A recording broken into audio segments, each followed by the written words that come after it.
Hi, and welcome to my channel, Making It Make Sense. If it's your first time joining, welcome. And if you're returning, thanks for returning. Just starting off, I just like to make a disclaimer in my video that I'm not a medical doctor. I do not have any medical degrees or certificates whatsoever. So any medical device that I'm sharing is just something that I experienced myself or that worked for me. So I just want to make that known before I even start anything. But today, I just want to talk about a few things that I learned about Beryl. I'll probably just be referring to it from here on out just as the big B, because I don't want to keep saying it, trying to make it uh, just talk more about that. I just want to make my point across and not put so much emphasis on the storm or hurricane itself, because it's more about just preparing and doing the things that need to be done for any emergency situations. So it's just my take on what happened to me and my experience.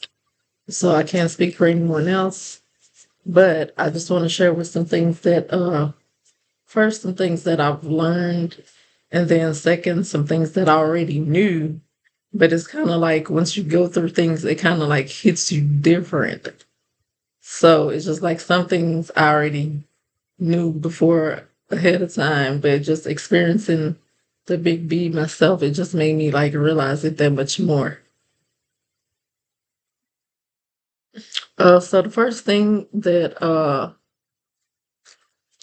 realized is that I need more power, which I already knew that, but in particular, what I mean is that right now I do have a bunch of little like mini solar panels and emergency solar panels, and I show some of them off in one of my videos, the one that's lighting and batteries. I think it's titled "The Power's Out Now What" or something like that.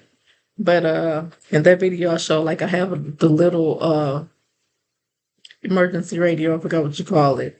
The little hand crate radio has the little solar panel. I have a little small solar power station.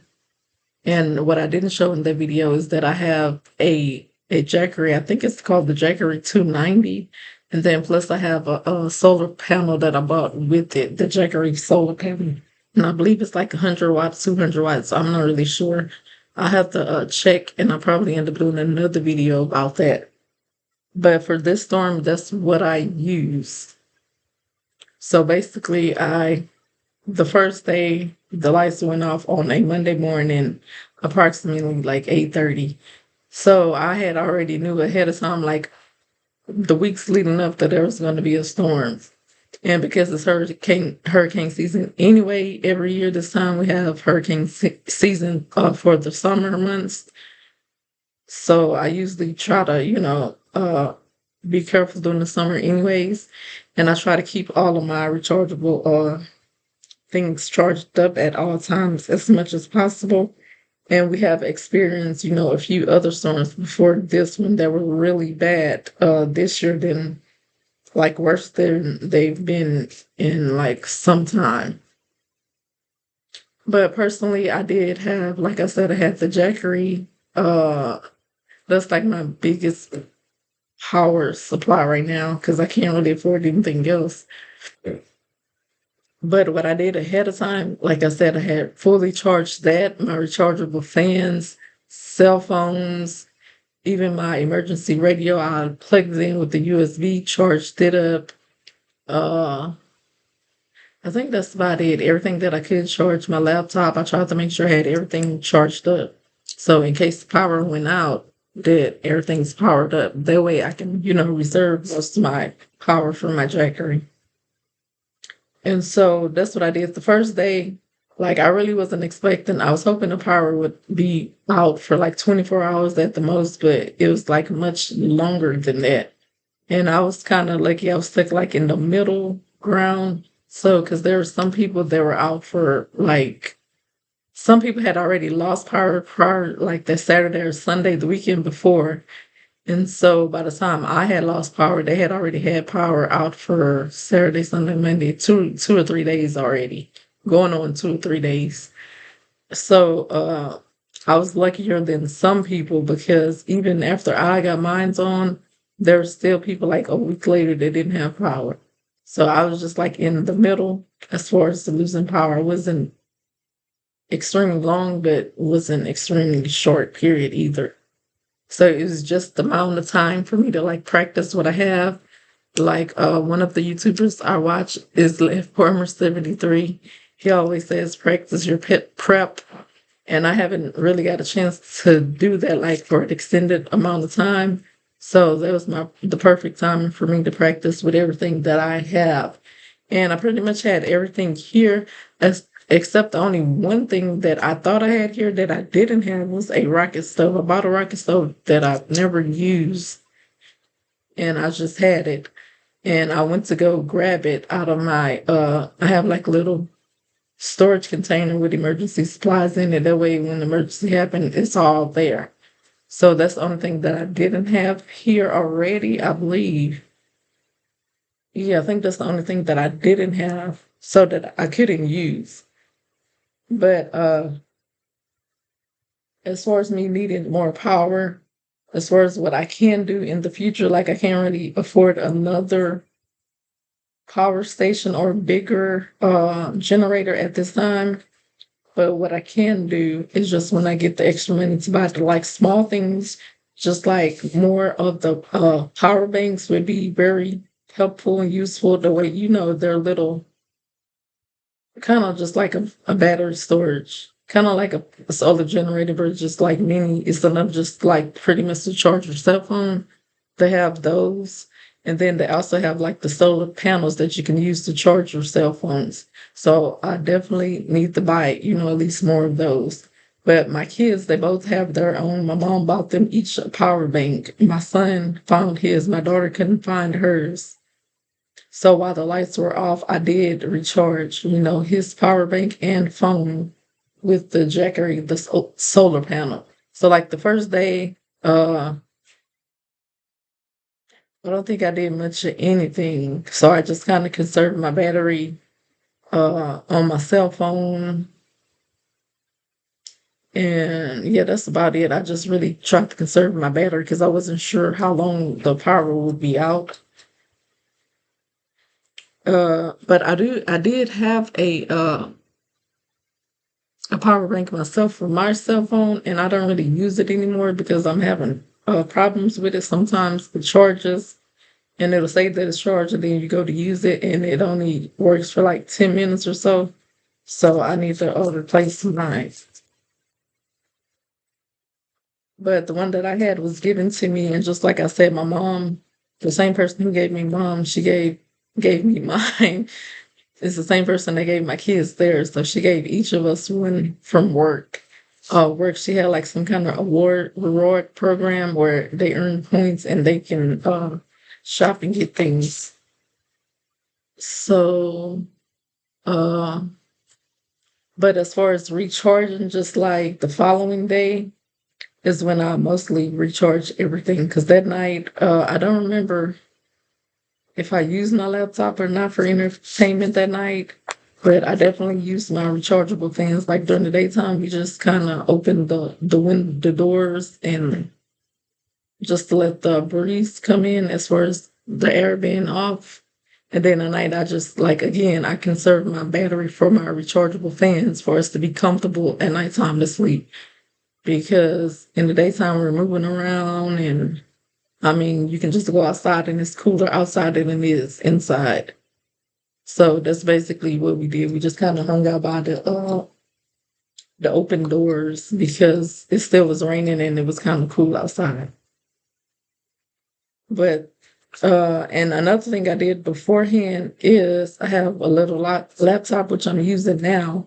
So I did go ahead and download a couple of movies, like for myself and for my 2-year-old, so that I could make sure that we have some kind of entertainment that way she would sit still and be able to entertain herself if I needed to do something without her being all in the way.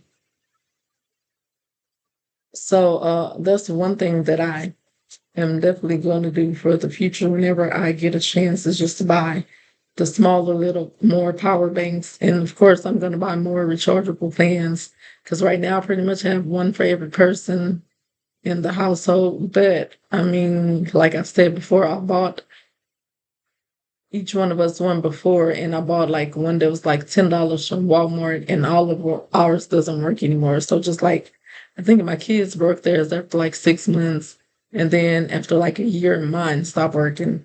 So I continuously buy them like every summer. I try to buy them, just keep buying them, even if they're just like the cheap ones.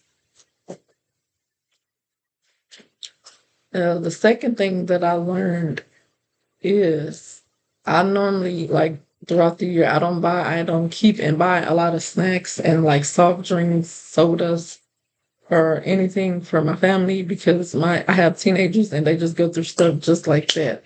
So I just only spend a certain amount of money per month and I kinda, like put some out and put some up.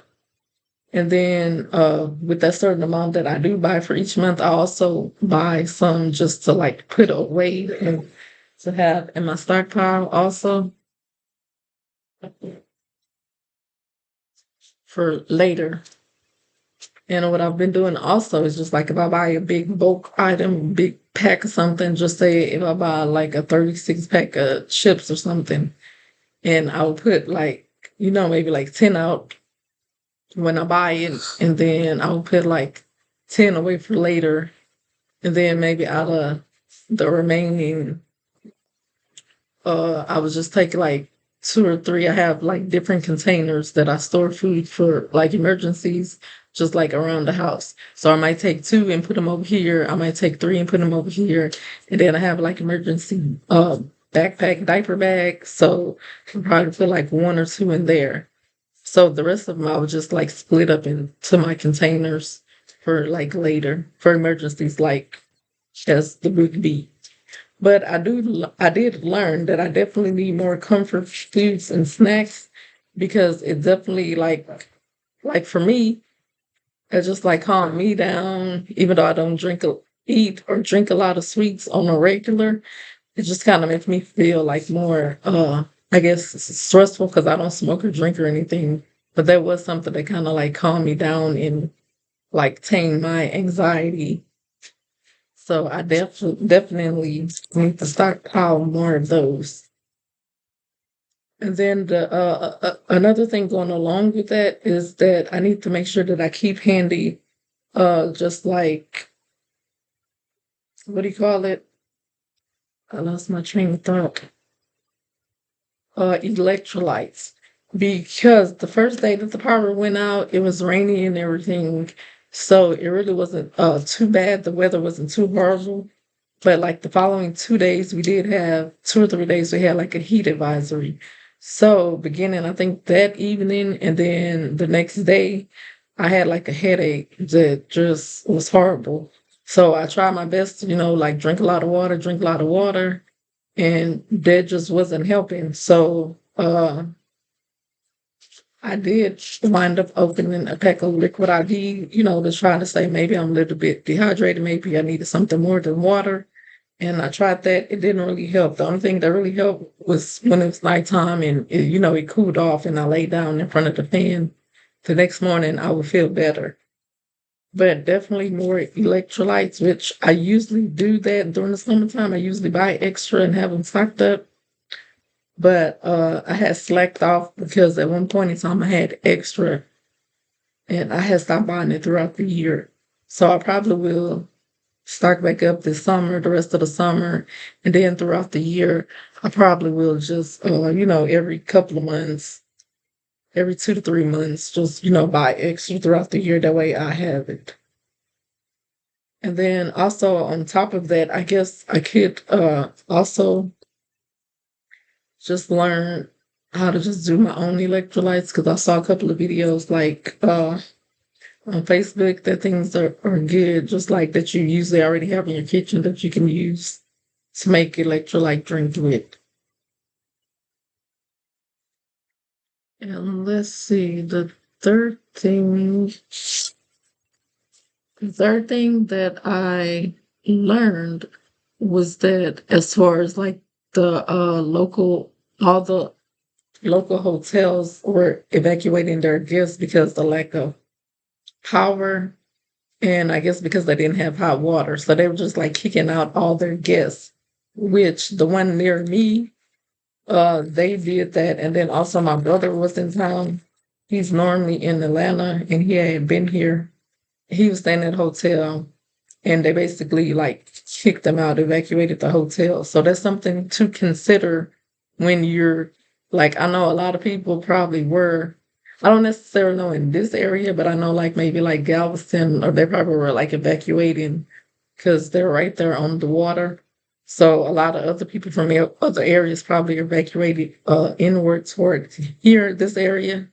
But that's something that you should consider also is that when you're evacuating, you want to make sure that you get out, you're out far enough of the safe zone. So just like if say it's going to hit Houston, then you want to make sure that you're, a couple hours away outside of the storm. Because you may be thinking that, oh, I'm leaving home to go somewhere better. And then, like I said, you're going somewhere, leaving your own home where all of your stuff is and your safety and security is, going somewhere that, you have less of your things with you. And you're trying to look for a safer place to go that you think would be safer. And then you wind up getting like kicked out also because they lose power. So that's something to consider, just to make sure that you're far enough out of the way that if you are trying to evacuate to, another relative's house or hotel, that you're in the danger zone. And that you didn't also waste money, because you would be wasting money. Just say you booked it for 2 or 3 days, and on the first day you got kicked out. So as far as that, I don't know if they refunded people their money or just let them rebook for another time. I have no idea, but that's something to definitely think about. And I think that's all the points that I've learned. Then the next point I was going to make is just things that I already knew, but it just kind of like hit differently when you're actually experiencing it. One of the first things that, or did I talk about this? Oh, I think I skipped this point on the last one. On the last thing, what I was saying as far as what I learned, I skipped one point. Being what I learned was that like one hot meal goes a long way. Uh, for me personally, that one hot meal, because the first day I had got up early because I knew it was going to be around what time it was going to start. So I got up earlier than normal that day. I think I got up like 6 o'clock in the morning, and I was like, I had washed clothes the day before, I believe, or was still washing or something. But I got up and tried to like finish my work from the day before that I hadn't finished. I got up and made like pancakes to make sure that everyone, in case the lights went out, then, there was like a hot breakfast made for everybody. So I got up early, made pancakes. And also, after I finished my pancakes, I did collect some rainwater from my plants. I was like, well, it's raining a lot. So I got a couple of 5-gallon buckets outside, and I just used two of them to just have a reserve in case like the water goes out. And that's another thing. Well, I guess I'll talk about now is that for me, I personally was scared to like drink out of the tap because there were a couple of days with no lights, no power. We didn't have a boil water notice, but that's just like common sense that if most of the city's out, then more than likely the water's going to be affected. So I tried not to use the tap water as much as possible, just, kind of practice for another time when there happened to be a boil water notice. And I kind of tried to, make sure that my kids are not using it. But I think like that the next day I did like take a cold shower because I was just hot and I just needed to cool off. So I did wind up taking a bath. But like I said, it wasn't a board water notice. So I did. I was like, I'll take my chance, take my chances.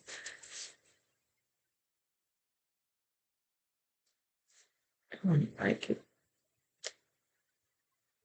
So going back, the one hot meal a day. Well, actually, I guess I had two. That day I had pancakes. And then later on, I guess around after for lunchtime, I did make one hot meal. Yeah. Yeah, I did make one hot meal. And then the next day, the only hot meal that I made was the freeze dried, the Mountain House eggs. I made that for breakfast just because I knew that I was going to be, it was just like the easiest thing that I could think of to make because the lights were off. So, I mean, I wasn't going to be eating cereal with the milk that was in the refrigerator. So I made the Mountain House eggs and I ate that for breakfast. And I just, started my day and started doing some work, started getting prepared of things to do for the day. And I did wind up making like, I guess it was around lunch or between lunch and dinner time, I made another hot meal. So from that day on, I just only made like one hot meal a day. Well, yeah, I did. I actually did like one meal, and then some of the other mornings I did just like grits for my daughter. Well, all I had to do is just the hot water, boil the hot water. I made grits for her, but like for me, I just ate like Pop Tarts or uh one day Walmart was open. I think on like the third day or so, they were open and the bus was running. So I did ride the bus to go to Walmart to get some restock on a few things, and I bought like some donuts. So just the hot meal like really helped to, I guess, satiate me and make me feel fuller longer. Because like I said in the morning, I just ate just like a fruit donut and had a drink. But later, I made a hot meal, and then for dinner time, I wasn't really hungry. So just even because I know people, stock up on things, and you might want to stock up on things that are like quick and easy. Just like I think we were eating like tuna fish and crackers or tuna fish and bread for dinner. So sometimes just having the comfort of a hot meal really goes a long way. But on to my second thing about things that I already knew, but it just kind of hit different at like going through the experience myself. Uh, was I tried to take notes here that way I can be organized. And let me see what my first one was. I think it was just the same thing as far as power, just making sure that I have more power. Like I knew that I needed more power, but like I said, it kind of hit different because the only extra backup power that I have besides just like my little batteries for lights and things would be just my solar panels and generator. And it just so happened like that Monday the lights went out, it was rainy all day. The Tuesday it was sunny, so that day I did get to recharge my generator, and I got to recharge everything with just the solar panel and the jackery. I was able to recharge three phones, two power banks, my laptop, and three of my rechargeable fans. But I mean, it pretty much took all day for me to do all of that. But there was enough sun out for me to do all of that and to go, be comfortable throughout the night going into the next day. But the only thing was later the week, it pretty much was cloudy like every other day, and it rained again toward the end of the week. I think like Friday, and then Thursday was like cloudy and it rained for a couple of minutes. But the rest of the week was just like cloudy and it did end up raining again. So I wasn't able to like get the full use of the sun. So, in the future when I'm able to get like a second type of power, just maybe like gas or diesel generator, I definitely should do that because I like where I am. I could hear like different generators going off. So there definitely were other people with their generators. So I just charged everything up as best I could. And my older kids, they did wind up going to they wound up leaving, and it was just me and my daughter left here. So we just like toughed it out, and we're able to do quite well just us being here by ourselves. And the second point that I already knew, but it's something that I did not like do ahead of time, is just like to stock up on extra paper plates, napkins, utensils. Just at one point in time, I just like stopped buying them. And at one point, I was stocking up on them, and then I had stopped using them for the holidays, and then I got lazy and started using them, so I need to restock mine. So it definitely would have saved more water for me to do. Helps, you know, because I was doing dishes. We were doing dishes like once a day, I believe, once or twice a day. So that definitely would have helped us with reserving the water that we had stored up.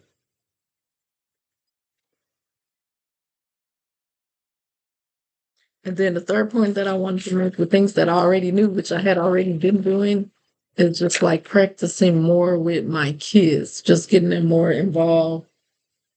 And at the time of it, I wasn't thinking to teach them as I go. So like one instance was for me using I have like this little grill. It's just about like this tall. It's just enough for you to just cook, not like make a whole uh dinner for like six or eight or nothing, but it's just enough to like warm some meat up or rewarm food up. Hi. On it and boil some water. So I was, like the main one doing that, and I was like, oh well, I'm spending a lot of time doing like a lot of things getting prepared and re ready for the day for just for us to become comfortable. And like my older two kids, they are old enough to have done some of the things for themselves. So, but as far as that, just like getting them to help out more and teaching them as I go and ahead of time, like, hey, and just like practicing, like if emergency happened, then you're on this is your job, this is your job. So I learned that I need to do more of that. Cause like I say, I do practice. Cause like now, I do with this. I have my son. He's in charge of this every day, just like keeping the extra water stocked up. And I do discuss and talk to them about why it's important to do certain things and just about certain emergency situations. So I do need to work a little bit more and harder with both of them on that. And then the next point was, which I mean, of course, like I said, that's like a no-brainer that it's scary once it get dark because there was just like no lights where I live. There was no backup generators for street lights or any kind of lights outside. So it was just like when it was dark, it was just like dark. It's like we're not even in the city. So that's one thing that just like from the first night, it's just like I just got a uneasiness, uncomfortableness, really just being totally dark and not having any lights in the house. But I mean, even though I did have my emergency lighting, lights and candles and extra little lights, it was just like not knowing, other people's mind states that are around you. Just not knowing how other people would react to the dark and what they have and what they don't have. Because there were a lot of people that were in their car. I guess they didn't have any backup power or emergency preparedness. So it was a lot of people just like in their car, especially during the night, I guess to try to stay cool and maybe just to try to stay safe. They feel safer in their car because you can go in your car and lock your door at nighttime. instead of just being in the house. I guess for the people that didn't have any backup, it wasn't as scary in the daytime, but at nighttime it's hot and you're in your house. So a lot of people just stayed in their car to I guess feel safe and stay cool through the night. And another thing was with that in mind, there were a bunch of people just like hanging out all night outside. So I just to me it seemed like it was more people hanging outside at nighttime, I guess because it's cooler and once it cooled off, it was just cooler outside for them to be outside. So that's like one thing to consider. And I guess as far as any kind of protection that you think that you might need, it just made me like consider more of the security aspect of things. And then also the fourth thing was water. Like I mean, I already knew, but it just made me realize how quickly you just go through water just from between just like drinking and it's just like reminding me of how much more water I do need because like I said, there was no boil water notice, so the water wasn't off or anything. We still could flush the toilet. And so I was just like thinking about that would there be an actual boil water notice or no water coming out the faucet at all? It just made me realize that, yeah, I definitely need to stock up on more water. And it just helped me like kind of think of more ways that I could conserve water. Just like for the first day, I think we washed dishes and I made dishwater. It was at least one day we made dishwater twice. So like the next day I was like, no, we're just gonna use this one dishwater. And I just waited till the middle of the day, like after lunch, we washed dishes just the one time. And I think even one time we like reused the same water the next day. So it just makes you think more about that. But with that in mind, like I was saying earlier, I was happy that I didn't have to use any of my water that I saved. And I'm happy that I did set aside, water for my plants. So I didn't have any of my, and it was like straight rainwater, no filtration, nothing, because it had just rained. So it was like fresh rainwater still that I used for my plants. I didn't have to do any kind of filtration for it. But I was happy that I didn't need to use our reserve emergency water to water my plants.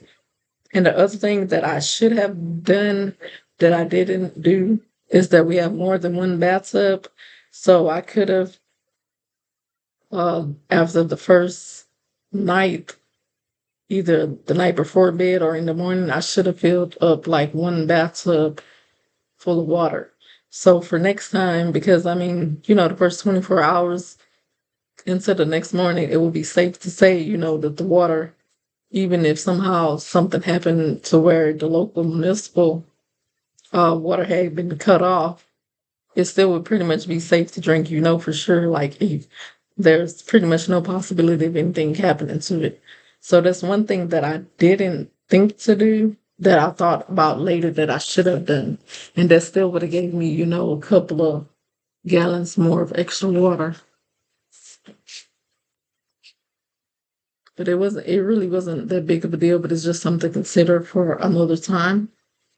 And then the fifth thing that, but it's kind of just like hit differently when you're going through it is that there was like everything was still closed after the fact that the hurricane was over. It was just like so many businesses and everything closed. So I think my local Walmart was pretty much the only thing that was open. So just all like the gas stations, all the little stores, all the hotels, everything surrounding me was closed from just like here, I think like a whole mile away. Everything was closed. The first and only thing was open was the Walmart, which I figured they probably would be because they normally have the backup generators. But they had lights going and they were up for business. I don't know if it was the next day or the following day after that. I don't remember. But I checked online and it was saying that they were open. Or actually, no, the same day because I saw as soon as it stopped raining Monday, I saw like some neighbors coming back from the store with like handbags full of groceries. It's just like soon as it stopped raining. So it's kind of like that's another thing I noticed. I could kind of notice the people that were not prepared. So they kind of like let me know what kind of neighbors that you have. Like, oh, these people they weren't prepared. So possibly next time they might not be prepared again. So that's a good like indication of who you think would be prepared or the kind of neighbors that would come knocking at your door. But like I say, that store was pretty much for like a whole mile. There were the only people open. So I mean, of course, there was no ATMs. You couldn't just go to the ATM, even though the store was back up and running. You couldn't go, if you didn't have any cash in hand. You just either had to use your card at the store. And that was my big thing. I was worried about once I got to the store, was I going to be able to use my card or were they going to be taking cash? But luckily, I guess all their systems were up and they were taking both cash and card. But and I think like the local bus transportation service, they were running either I think they didn't start running to that Wednesday. It might have been Tuesday, but no, yeah, they started running Tuesday in some areas, but in my area they were not running into the Wednesday. So even if you need to go somewhere, further from your home for resources, like you couldn't really do anything until a couple of days later. So you definitely want to make sure that you have enough supplies to, if at least just last you get you through the first rough few days until you can restock. And that was my thing. Also, I was worried about after the stores opened back up, like my first trip to the store, I was worried that like my following trip, maybe some of the items were not going to be restocked because everybody were trying to restock. I was worried about like the supply chain. So that's also a good reason to just go ahead and restock when you can. So that's also what I did. I think I only went to the store for a couple of items, but I went ahead and got like a few extra items that are like, you know what, I'm low on this. So in a few days, when I come back, or the next time I come back, they may not have this. So let me just go ahead and get it if they have it stocked up. Oh, which was a good thing because the next time I did go back to the store, it was in the morning and they were like restocking all the shelves. So it looked like they were getting their stock in still. But even though that Walmart was open, it was just like only one block that had lights. Like it was that light, and then I think like one or two more lights past that, and then after that, like the lights were out again. So it was like kind of spotty in my area, and I didn't go in the other direction to see how far the lights were out. I didn't even bother. I just knew, hey, Walmart is open, so I'm going to Walmart. So there's something to consider and pay attention to. And then the sixth thing was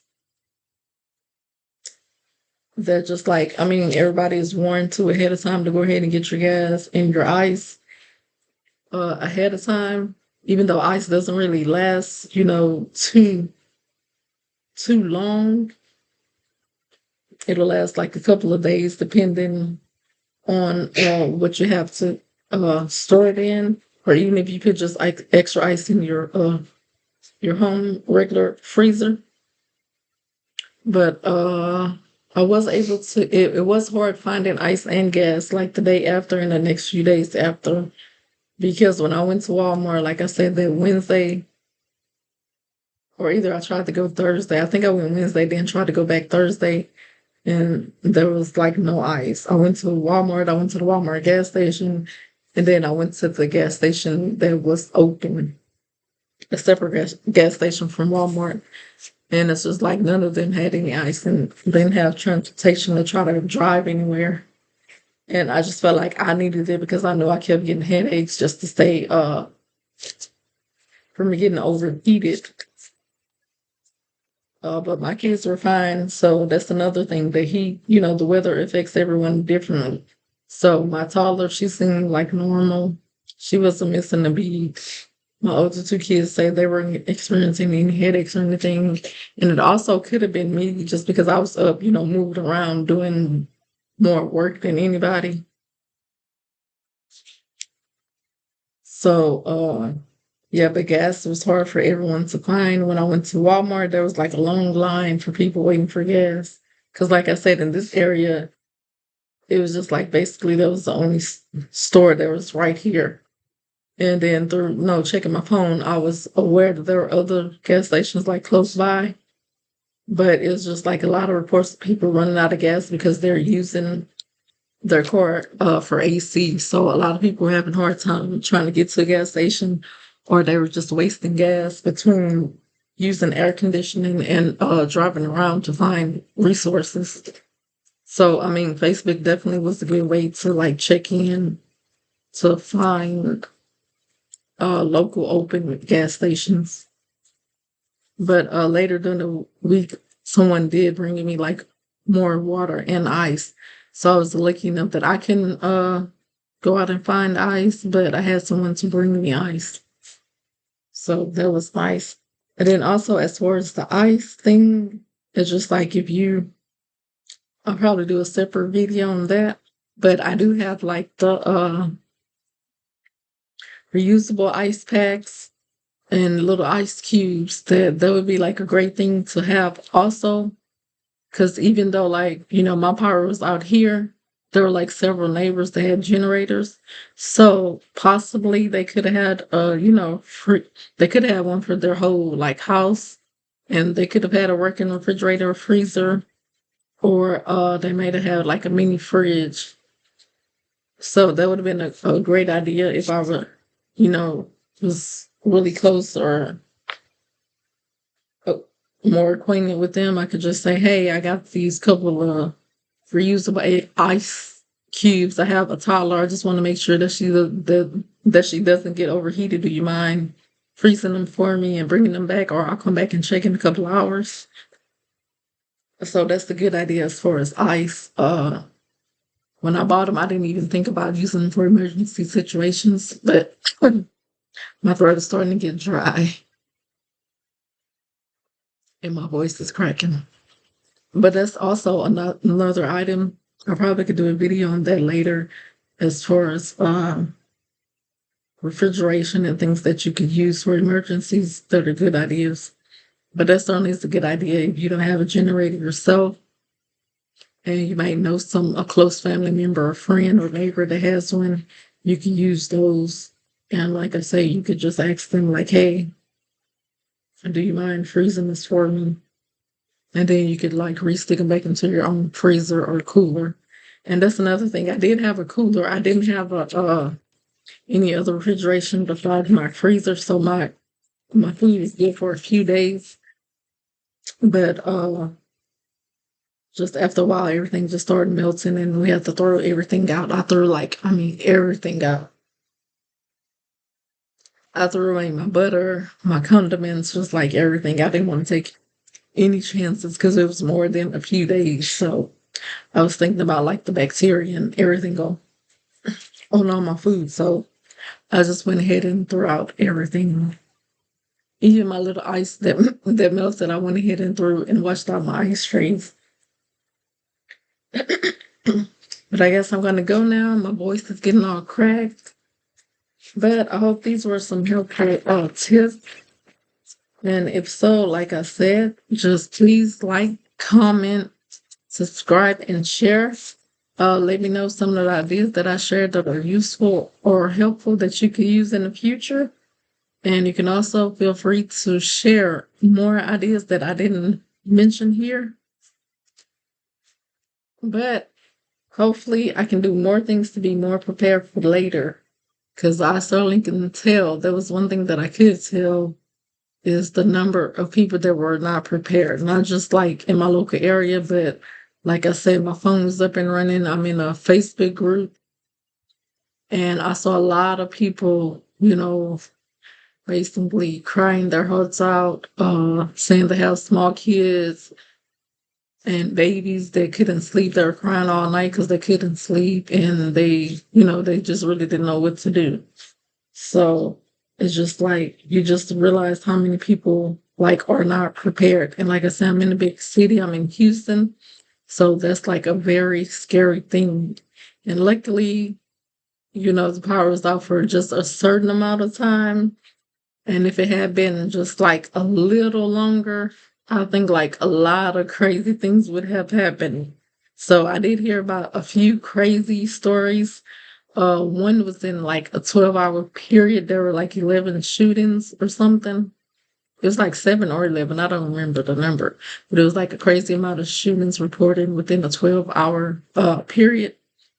And then also, they're saying as the utility companies were coming out in certain neighborhoods, certain places, like they were getting shot at, and they just have to wind up like leaving those people without lights for like longer because they just couldn't even do their work. So yeah, I mean, definitely scary, and it just makes you realize how delicate uh, the whole process would be if something like major happened. But I hope you enjoyed the video.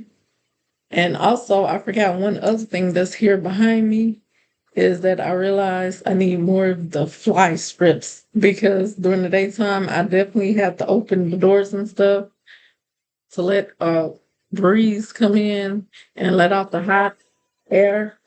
And there definitely was like a lot of flies coming in. So that's one thing that I need to figure out, something that I can do for flies and bugs to keep them out. And another thing is I could get like try to find a screen for my patio because those like the patio and the front door were the two big major entrances for the flies to come in. So it seemed like more were coming in than coming out. And it took us a while to like get rid of all of them. But I hope you enjoyed the video. Thanks for watching, and I will see you soon.